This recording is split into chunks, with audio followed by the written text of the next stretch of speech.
Si tu as du mal à t'organiser dans tes devoirs, eh bien tu regardes la bonne vidéo.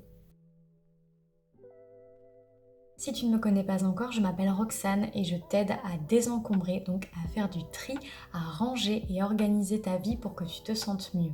Que tu sois en primaire, au collège ou au lycée, ces conseils te seront très utiles pour t'organiser dans tes devoirs au quotidien sans stresser. Le premier conseil très utile que je peux te donner, c'est de quand tu reviens de l'école, de faire une pause avant de faire tes devoirs. Je sais qu'il est très tentant de vouloir faire ses devoirs en permanence, c'est bien de vouloir s'avancer, mais souvent on a tendance à vouloir les faire un peu en vitesse et à vouloir enchaîner entre école et maison très rapidement pour être débarrassé. Je trouve personnellement que c'est important de faire une pause pour souffler, pour avoir un sas de décompression entre l'école et la maison. Ça te permettra de reposer ton esprit et donc d'éviter les éventuels oublis parce qu'on a voulu aller trop vite. Pour gérer ton temps de pause, je t'invite à prendre un minuteur ou un réveil et de régler un temps de pause qui soit correct pour pouvoir te reposer mais qui ne soit pas trop long à tel point qu'on ne veuille plus faire de devoirs du tout. Si tu as du mal à te poser des limites, n'hésite pas à demander à tes parents, à ta famille de t'aider pour te rappeler à l'ordre si tu passes un peu trop de temps en pause. Pourquoi un réveil ou un minuteur plutôt qu'un téléphone? Je pense que tu l'auras compris, c'est pour éviter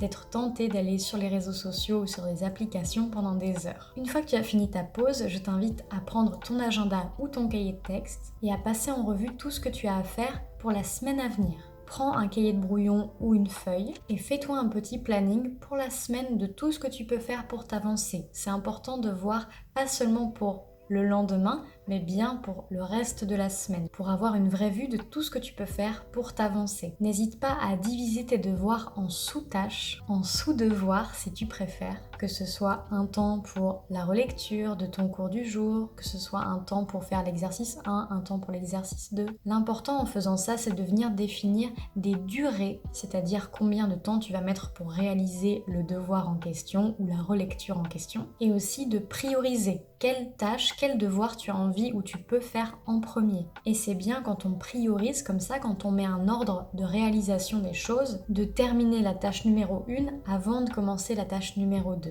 Ça t'évite d'être dispersé et tu sais où tu en es dans ton avancement. Un autre conseil que je peux te donner, c'est d'alterner les exercices difficiles et faciles pour pouvoir souffler un peu. Si tu bloques sur un exercice, ne panique pas, demande à un adulte, à une personne de confiance, à un ami, de t'aider ou bien regarde une vidéo explicative si cela peut t'aider. Tu n'es pas obligé de faire tout seul tous les exercices qu'on te demande. Si tu es bloqué à un endroit, ne t'obstine pas. Et si personne ne peut t'aider à l'instant T quand tu en as besoin, ne panique pas, laisse cet exercice de côté et va voir une professeure, un enseignant avec qui tu te sens à l'aise lorsque tu as du temps pour qu'il ou elle t'explique à un moment où tu n'es pas en stress. Sois sûr que tu ne dérangeras jamais personne en demandant un conseil, surtout s'il s'agit d'un professeur qui voit que tu as la volonté d'avancer et que tu as envie de comprendre ce que tu es en train de faire. Donc surtout, demande.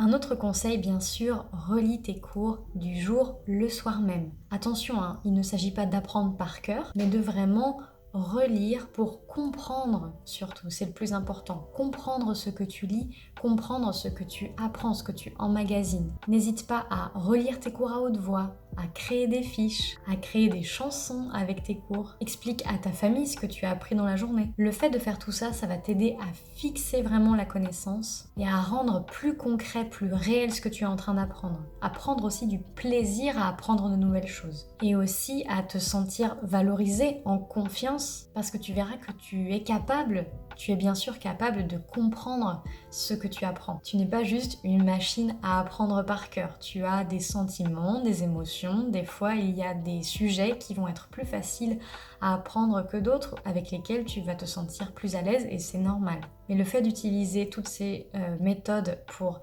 emmagasiner, ça peut t'aider à aller plus loin et à comprendre que tu es capable d'autre chose que ce que tu penses. N'hésite pas à regarder des vidéos, des documentaires, à aller voir des expos sur les sujets que tu adores pour aller plus loin, mais aussi sur les sujets que tu maîtrises un peu moins bien. Le fait d'utiliser un autre support, la vidéo, l'audio ou bien une explication d'une personne extérieure à laquelle tu n'aurais pas forcément pensé, ça peut t'aider à débloquer quelque chose que tu ne comprenais pas et à finalement apprécier un sujet avec lequel tu n'étais pas à l'aise au départ. Et enfin, je t'invite à utiliser des moyens mnémotechniques, c'est-à-dire des moyens pour mémoriser tes cours de manière ludique, de manière amusante. J'avais moi-même en 6e créé une chanson pour retenir mon cours de géographie qui portait sur les foyers de population.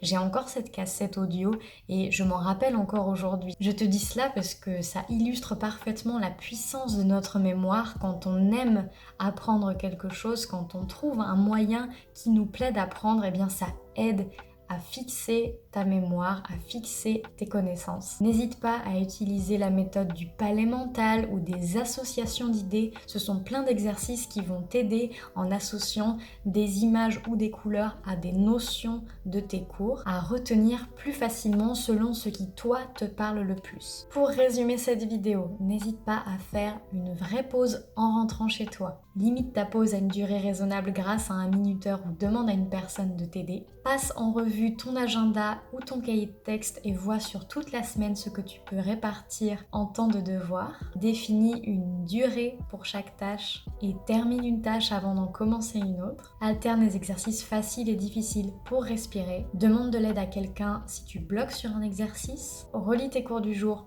le soir même. Ne fais pas de par cœur si tu ne comprends pas ce que tu lis. Regarde des documentaires, des vidéos, va à des expositions pour compléter tes connaissances ou t'aider à comprendre ce que tu ne comprends pas. Et enfin, utilise des moyens mnémotechniques pour apprendre plus facilement, mémoriser tes connaissances de manière ludique. Voilà, j'espère vraiment que cette vidéo t'aura plu. N'hésite pas à lui mettre un pouce en l'air si c'est le cas et à t'abonner pour avoir d'autres conseils.